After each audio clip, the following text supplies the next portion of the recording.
Hey Pack, this is William. Today we need to talk about something important. Pot. I know your friends are smoking. I know you have pressure on you to be cool, to do the same thing, but sometimes that's not the move, okay? Sometimes you got a pot. Today is one of those times. We're making chili. We're gonna use our Signature Series. We're gonna add a little bit of cumin to it, and I'm gonna show you how to do that right now.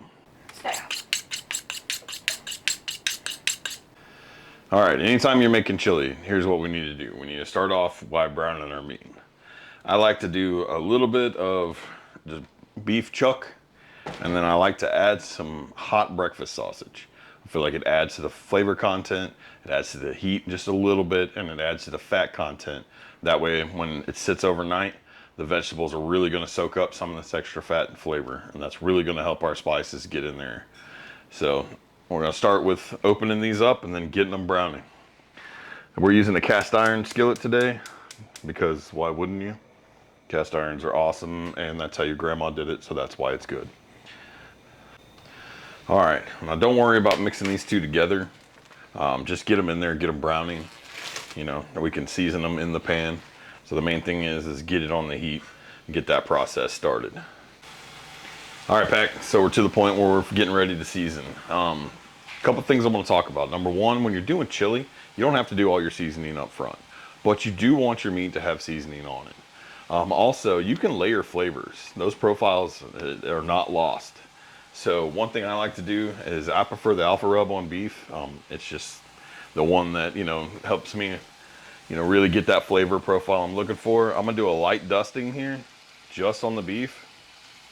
Now today, obviously the star of the show is our Signature Series. We're gonna add just a little bit of cumin with this, and that's gonna make our chili powder. Now I'm not trying to make this taste like chili right off the bat, but I do want to keep that similar flavor profile.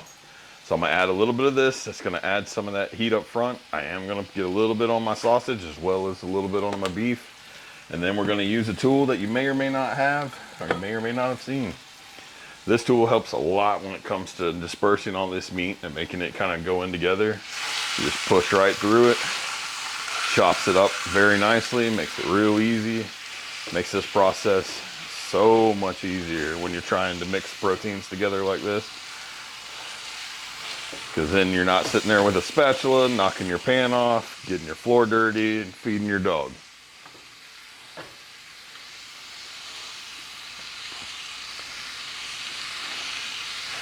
You gotta just get a good mix.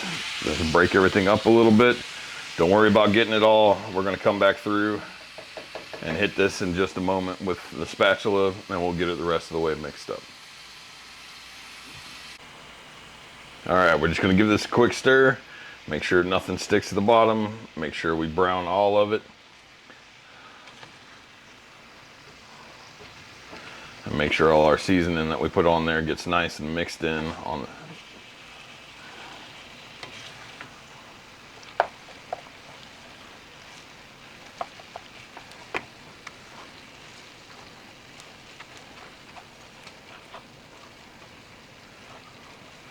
All right, we don't have to worry about this too much. This is mainly just to, like I said, get a little color to it, get it brown, get it food safe before we put it in the pot. So we're gonna let that simmer for a while, and then we'll get to prepping our vegetables.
All right, our meat's about ready.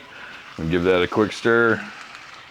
Yep, we're good to go here. So we're gonna go into our pot, and I like to save every bit of this. I don't strain the juice or any of it.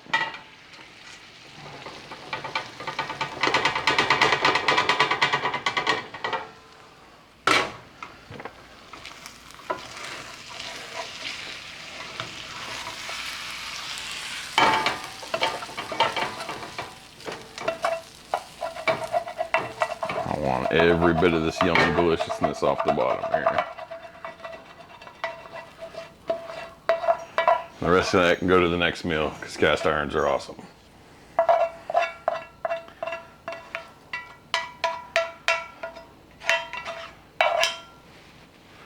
All right.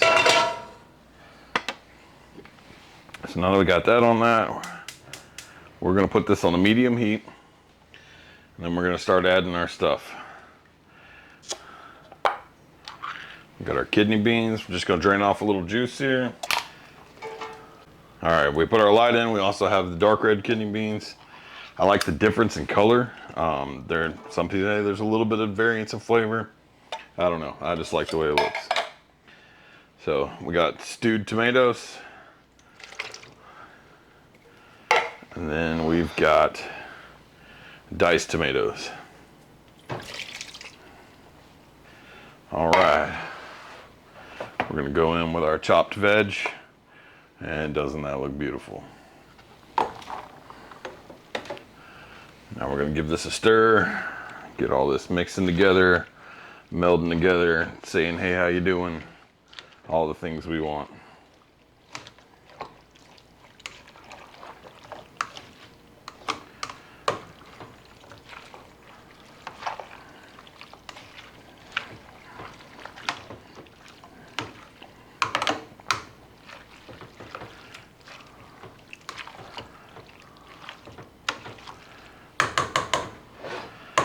Now at this point, we could season a little bit.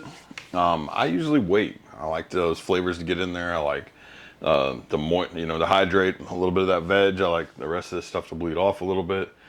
That way, when we do decide to season, we're at a point where if we want to kind of check and see if that seasoning's, it's easy to over season, it's easy to under season. You really want to kind of flavor test it as you're going. Right now, this is still not food safe. There's still meat in there that's not fully cooked. You can't do that. So I like to wait until we can try it before we start just slathering that up in some kind of seasoning. So we'll be back in just a second after this gets a little bit of cook on it. All right, Pack. We've got this coming to a boil. Now it's time to start seasoning. What I like to do is add what you think you should add. Just a good layer up top. One thing I do want to mention, we do not have any anti-clumping agents. We do not have any fillers. So every now and then you will need to put the lid back on, give it a little shake. But that's because this is an all-natural product. So give it a good coating up top. Hit this bad boy with some cumin. Now cumin, you don't want to use in a 1-to-1 ratio. You're going to overpower it. Cumin kicks in fast. And if you're curious, like, oh, well, how do I know how much? When you taste it, you'll know. If it doesn't taste like chili, add a little more. If it tastes like too much chili, then you use too much. So we're gonna give that a good little stir. Now, two things we're gonna look at now. Number one, we're gonna cut this down to a little bit lower setting. Number two, we're gonna look at the color change. You can actually see the seasoning darken up a good bit. That's how you know you're getting pretty close. Like right now, I don't see that. There's probably not enough seasoning in this. So trying to stay similar to the ratio, we're gonna hit this bad boy again up top.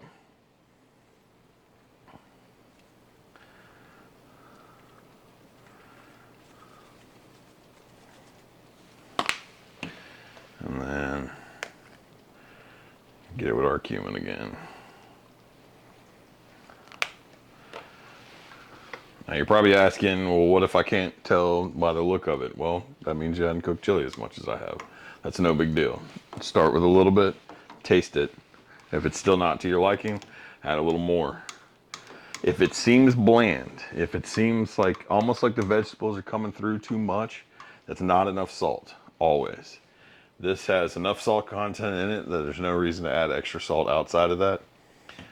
If you get to the point where you are done with the way the heat is coming up, but you need that extra salt, add a little bit of our alpha rub. It's got a little bit more salt, a little less heat, and that helps bring it in to dial it in on that last little bit.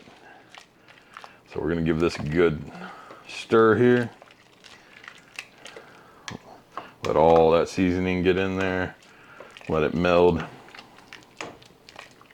Then I'm gonna grab a spoon and we're gonna get us a little taste test here.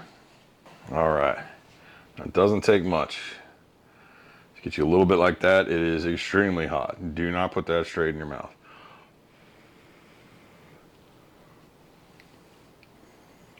Now it's pretty close. Now, like I said earlier, my heat's about where I want it.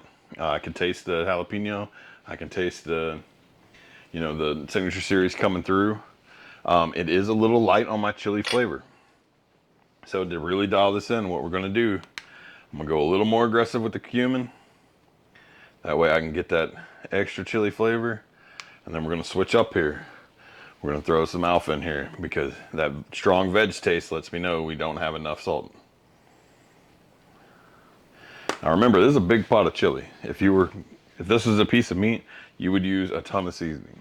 Same kind of deal. This dilution rate is high. There's a lot of fluid in here to dilute it. So make sure when you're adding seasoning, you compensate for that.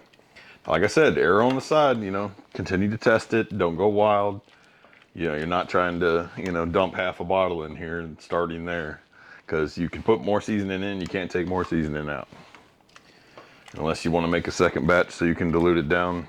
Once you've gone too far, there's not a whole lot you can do.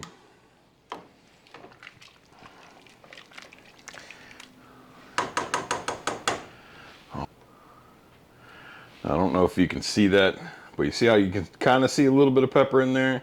You can kind of see some red flakes in there. That's what I'm talking about when you start to know you've got a good coating in there. So let's give that a try. And that's what we're looking for. It's got that good chili flavor. It's got that good amount of salt. I'm no longer tasting straight vegetable. So that's pretty good. So from here, Pack, all we're gonna do, we're gonna keep this on a low heat. We're gonna let this simmer. How long you let it simmer is up to you. The longer, obviously, it's gonna continue to get better and better, more flavorful. The other thing is if you're trying to serve this, you could serve this now. If you wait, simmer it for 45 minutes, serve it, it's gonna taste a little better. After it has set overnight in the fridge, when you reheat this, it's gonna be at its most flavorful. So, like I said, when you're dialing in your flavor profile, make sure you slip into that. Don't just go wild, because it's easy to get carried away and then ruin everything you got going. All right, Pack, so from us to you, that's one of our good recipes. That's a good one to keep in your pocket. We'll see you next time.